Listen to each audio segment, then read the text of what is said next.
I will remember the works of the Lord. Surely I will remember your wonders of old. I will also meditate on all your work and talk of your deeds. Your way, O God, is in the sanctuary. Who is so great a God as our God? You are the God who does wonders. You have declared your strength among the peoples. Psalms chapter 77, verse 11 to 14. Brothers and sisters, let us always remember the work and the wonders of God. Let us always talk about the deeds of God in our life. Patuloy natin ipahayag ang kahanga-hanga na gawa ng Panginoon. Ipahayag natin ang kanyang magawain sa lahat ng tao.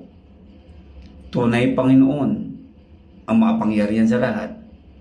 Kaya atin siyang purihin, atin siyang sambahin. Let us always declare the strength of God in our life.